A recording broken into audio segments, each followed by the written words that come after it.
For problem number 9, we've got this, we've got a battery here, which is going to induce a current in this loop. It is in a magnetic field. We've got some values. It says the loop has a resistance R, battery EMF E, the mass of the loop in the battery is M.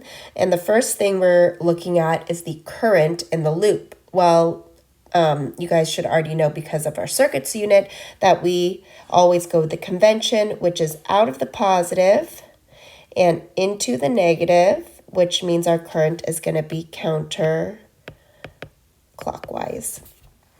And then determine the magnitude of the current in the loop. Well, to do this, we have to use our VIR equation. And so actually, let me save some room and do B up here. Our current is equal to voltage over resistance, which is EMF over R. C is determine the magnitude of the magnetic field supporting the loop. So the way you picture this scenario is that we've got, it's kind of hanging where gravity is pulling it downward.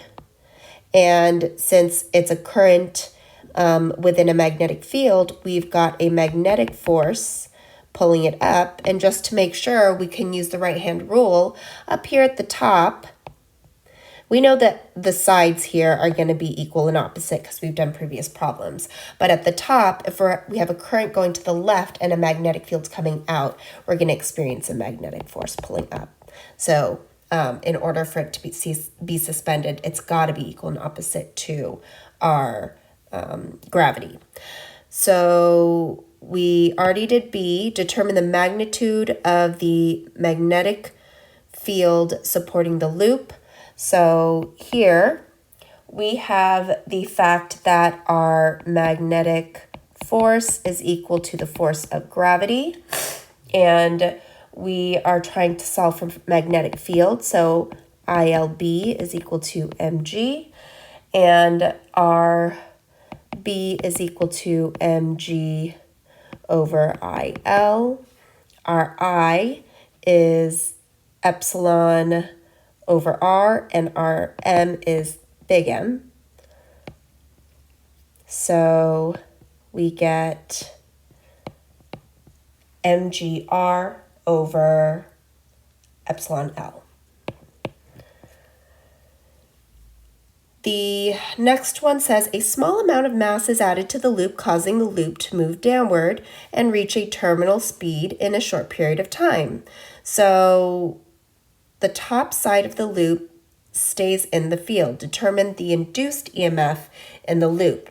Now we're going to have an induced EMF because as this loop falls downward, our magnetic field within the loop is going to change, and we want to oppose that change.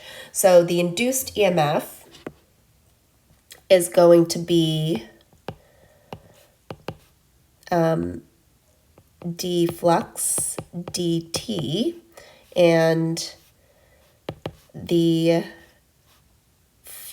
flux equation is BA, where cosine theta is equal to 1. Our magnetic field stays constant.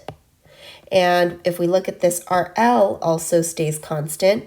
So I'm going to define my changing variable to be a change in height.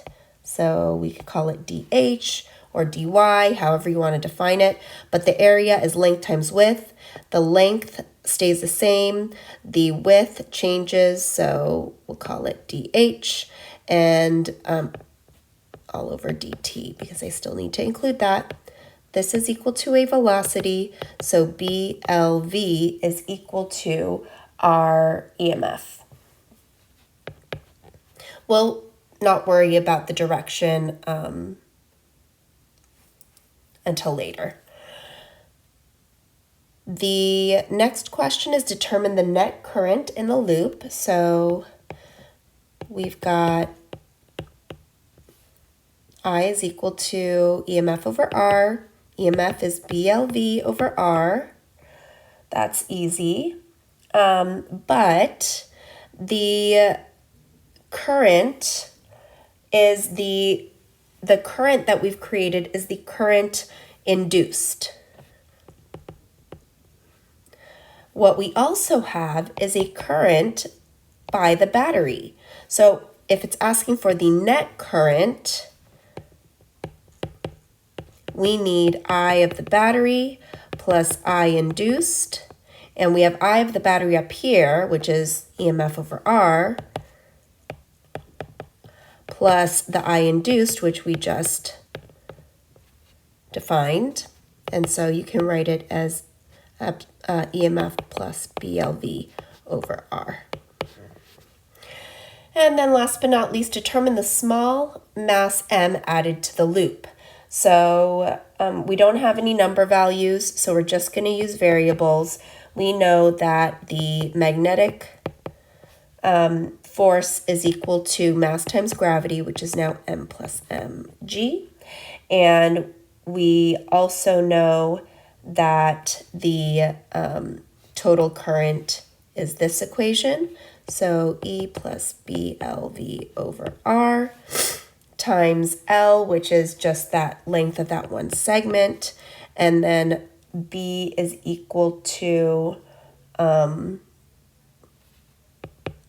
just B.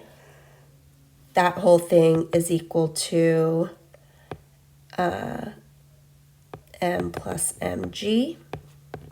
I'm going to start by dividing the g to the other side, and then I'm going to subtract the m. So little m is equal to LB over GR times E plus BLV.